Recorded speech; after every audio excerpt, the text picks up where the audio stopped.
Good morning my dear students. આજે આપણે 11 chemistry chapter number 3 lecture number 16 ઉપર આવીએ છીએ. હવે લેક્ચર નંબર 16માં આપણે આયનીકરણ એન્થાલ્પી વિશે જોવાનું છે. આયનીકરણ એન્થાલ્પીમાં આપણે જ્યારે દ્વિતીય આવર્તનો ક્રમ જોઈએ તો તમને લિથિયમ પછી બોરોન મળે છે. હવે એકચ્યુઅલમાં લિથિયમ પછી જો બરાબર વધારે આયનીકરણ એન્થાલ્પી હોય તો બેરિલિયમની આવે અને બેરિલિયમ પછી બોરોન આવી જોઈએ.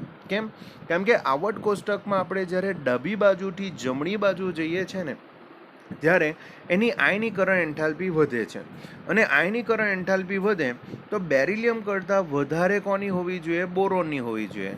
પણ જો તમે જોશો ગ્રાફમાં તો તમને બોરોનની ઓછી મળે છે અને બેરિલિયમની તમને શું મળે છે? વધારે મળે છે.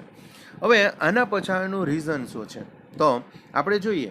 સામાન્ય રીતે આવર્તમાં ડાબી બાજુથી જમણી બાજુ તરફ જઈએ તેમ આયનીકરણ એન્થાલ્પીનું મૂલ્ય વધે છે. પરંતુ આપણે બેરિલિયમની દાખલા તરીકે ઇલેક્ટ્રોન રચના જોઈએ તો બેરિલિયમનો પરમાણુ ક્રમાંક 4 છે, એટલે એમાં 4 ઇલેક્ટ્રોન છે. 4 ઇલેક્ટ્રોન છે તો એની ઇલેક્ટ્રોન રચના થશે 1s2 2s2 બરાબર 1s2 2s2.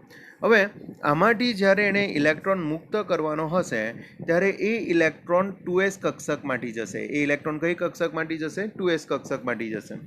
અને એ જ રીતે એમ સમજી લો કે બોરોનની વાત કરીએ તો બોરોનનો પરમાણુ ક્રમાંક 5 છે અને એની ઇલેક્ટ્રોન રચનાની વાત કરીએ તો 1s2 2s2 2p1 છે. 1s2 2s2 શું છે? 2p1 છે. હવે 1s2 2s2 2p1 છે તો આપણે એવું કહી શકીએ કે એની બાહ્યતમ કક્ષામાં રહેલો ઇલેક્ટ્રોન છેલ્લા 2p કક્ષકમાંથી ઇલેક્ટ્રોન મુક્ત થશે. હવે અહીંયા આપણે એવું કહી શકીએ કે આ જે 2s કક્ષક જે છે એનો આકાર ગોળાકાર છે. બરાબર, એનો આકાર કેવો છે? ગોળાકાર છે. અને ગોળાકાર હોવાને કારણે આ ઇલેક્ટ્રોન તમારા પરમાણુ કેન્દ્રની ઘણી નજીક હોય છે. પરમાણુ કેન્દ્રની શું તમને મળે? ઘણી નજીક મળે. પણ બોરોનની વાત કરીએ તો બોરોનમાં 2p કક્ષક છે અને 2p કક્ષકનો આકાર ડંબેલ આકારનો છે. અને ડંબેલ આકારનો હોવાને કારણે એ તેના કેન્દ્રથી ઇલેક્ટ્રોનની વાત કરીએ તો કેન્દ્રથી ઇલેક્ટ્રોન તમને દૂર મળે. તો અહીંયા કોન્સેપ્ટ એ છે કે બોરોન જે છે બોરોનની બાહ્યતમ કક્ષાનો ઇલેક્ટ્રોન જે છે કેન્દ્રથી દૂર છે. કેન્દ્રથી દૂર છે કેમ કે એ 2p કક્ષકમાં છે અને 2p કક્ષકનો આકાર ડંબેલ આકારનો છે અને ડંબેલ આકારને કારણે કેન્દ્રથી દૂર જોવા મળે છે. જ્યારે બેરિલિયમ જે છે એનો જે ઇલેક્ટ્રોન છે 2s કક્ષકમાં છે. 2s કક્ષક ગોળાકાર છે અને ગોળાકાર કક્ષકો કેન્દ્રથી નજીક હોય છે. પરિણામે કેન્દ્રની નજીક હોવાને કારણે બેરિલિયમમાં આકર્ષણ વધારે મળશે અને બેરિલિયમમાં આકર્ષણ વધારે મળે તો ઇલેક્ટ્રોન મુક્ત કરવા માટે પણ ઉર્જા વધારે જોઈએ અને ઇલેક્ટ્રોન મુક્ત કરવા ઉર્જા વધારે જોઈએ. પરિણામે એની આયનીકરણ એન્થાલ્પી બોરોન કરતાં તમને શું મળે છે? વધારે મળે છે. બોરોન કરતાં શું મળે છે? વધારે મળે છે. તો અહીંયા જે છે એ કંઈક તમારો આ કોન્સેપ્ટ છે. તો આપણે કહી શકીએ બેરિલિયમનો પરમાણુ ક્રમાંક 4 છે અને બોરોનનો પરમાણુ ક્રમાંક 5 છે. બીજા આવર્તમાં બેરિલિયમ પછી જમણી બાજુ તરફ જઈએ તો બોરોન મળે છે. એટલે બેરિલિયમ કરતાં બોરોનની આયનીકરણ એન્થાલ્પી ઓછી ધારી શકાય છે. પણ વાસ્તવમાં બેરિલિયમની આયનીકરણ એન્થાલ્પી શું છે? વધારે છે. બેરિલિયમની આયનીકરણ એન્થાલ્પી કેમ વધારે? તો બેરિલિયમની ઇલેક્ટ્રોન રચના છે 1s2 2s2. 1s2ની જગ્યાએ આપણે હિલિયમ લખી શકીએ છીએ, એટલે હિલિયમ 2s2 લખી શકાય. અને બોરોનની ઇલેક્ટ્રોન રચના છે 1s2 2s2 2p1 અને 1s2ની જગ્યાએ આપણે હિલિયમ લખી દઈએ તો 2s2 2p1 થાય. હવે આપણે એવું કહી શકીએ કે બેરિલિયમ જે છે એમાં s કક્ષકમાં ઇલેક્ટ્રોન છે અને બોરોનમાં p કક્ષકમાં ઇલેક્ટ્રોન છે. બેરિલિયમનો આયનીકરણથી દૂર થતો ઇલેક્ટ્રોન s કક્ષકનો છે, જ્યારે બોરોનમાંથી કઈ કક્ષકનો છે? p કક્ષકનો છે. 2s electron બેરિલિયમનો 2s electron બોરોનમાંના 2p ઇલેક્ટ્રોનની સરખામણીમાં વધુ આકર્ષાયેલો છે. વધુ આકર્ષાયેલો કેમ છે? કેમ કે 2s કક્ષકનો આકાર ગોળાકાર છે અને ગોળાકાર છે એટલે એ શું આવશે? નજીક આવશે. આથી બોરોનમાં 2p ઇલેક્ટ્રોન બેરિલિયમના 2s ઇલેક્ટ્રોનની સરખામણીમાં આંતરિક કક્ષાઓ દ્વારા વધારે શિલ્ડિંગ અનુભવે છે. હવે આ શિલ્ડિંગની આપણે હમણાં વાત નથી કરતા. કેમ કે શિલ્ડિંગ ટોપિક ઘણો મોટો છે, પણ આપણે એવું કહી શકીએ 2p કક્ષકનો ઇલેક્ટ્રોન જે છે એ કેન્દ્રથી ઘણો દૂર હોય છે, અને કેન્દ્રથી દૂર હોવાને કારણે મુક્ત કરવા માટે એની ઓછી ઉર્જાની જરૂર પડશે. પરિણામે બોરોનની આયનીકરણ એન્થાલ્પી તમને ઓછી મળશે. તો આ કારણથી બેરિલિયમના 2s ઇલેક્ટ્રોનની સરખામણીમાં બોરોનના 2p ઇલેક્ટ્રોન વધુ સરળતાથી દૂર થાય છે. આમ બેરિલિયમની સરખામણીમાં બોરોનની પ્રથમ આયનીકરણ એન્થાલ્પીનું મૂલ્ય શું મળે છે? ઓછું મળે છે. તો આ રીઝનના લીધે જે છે બરાબર બોરોનની આયનીકરણ એન્થાલ્પી ઓછી, જ્યારે બેરિલિયમની આયનીકરણ એન્થાલ્પી વધારે મળશે. ઓકે, ચાલો હવે આ જ રીતે આપણે નાવ નેક્સ્ટ ટોપિક પર જઈએ. દ્વિતીય આવર્તમાં તત્વોની વાસ્તવિક આયનીકરણ એન્થાલ્પીનો ક્રમ આ પ્રમાણે છે કે લિથિયમ, પછી બોરોન, પછી બેરિલિયમ, પછી કાર્બન, પછી ઓક્સિજન, પછી નાઇટ્રોજન, ફ્લોરિન છે. હવે આમાં ઓક્સિજન બરાબર એ નાઇટ્રોજન અને ફ્લોરિનથી શા માટે ઓછો છે?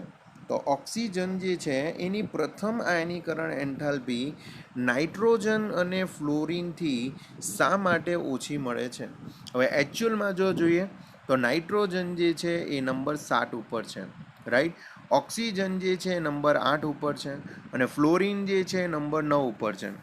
એમ જો આપણે જો જોઈએ તો આવર્તમાં ડાબી બાજુથી જમણી બાજુ જઈએ તો આયનીકરણ એન્થાલ્પી શું થવી જોઈએ? વધવી જોઈએ. એટલે આપણો ક્રમ નાઇટ્રોજન કરતાં વધારે ઓક્સિજનનો મળવો જોઈએ, અને ઓક્સિજન કરતાં વધારે કોનો મળવો જોઈએ? ફ્લોરિનનો મળવો જોઈએ. પણ એકચ્યુઅલમાં તમને વાસ્તવિક વસ્તુ શું મળે છે? તો વાસ્તવિક વસ્તુમાં ઓક્સિજનની આયનીકરણ એન્થાલ્પી ઓછી મળે, નાઇટ્રોજનની વધારે, અને એના કરતાં વધારે કોની છે? ફ્લોરિનની છે. હવે આવું કેમ જોવા મળે છે એ એની ઇલેક્ટ્રોન રચના પરથી ખબર પડે. જો આપણે જોઈએ તો નાઇટ્રોજનનો પરમાણુ ક્રમાંક Z બરાબર 7 છે, એટલે હિલિયમ 2s2, 2px1, 2py1 અને શું છે? 2pz1 છે.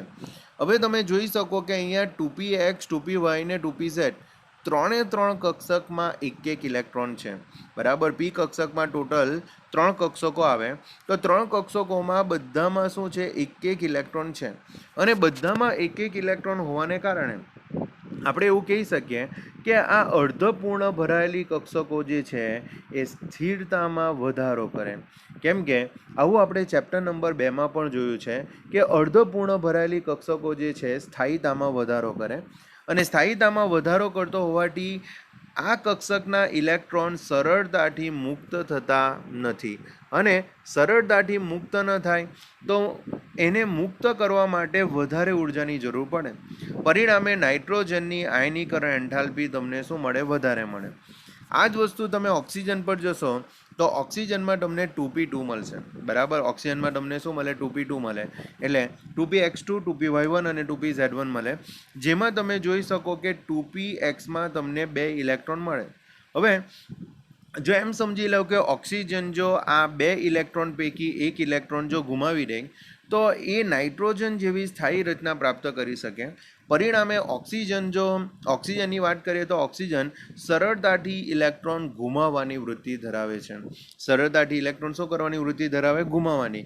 કેમ કે જો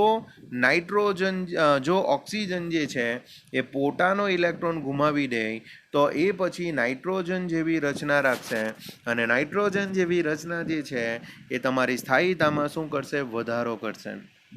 તો આપણે એવું કહી શકીએ બીજા આવર્તમાં નાઇટ્રોજન પછી ઓક્સિજન હોવા છતાં ઓક્સિજનની આયનીકરણ એન્થાલ્પી કેમ ઓછી છે?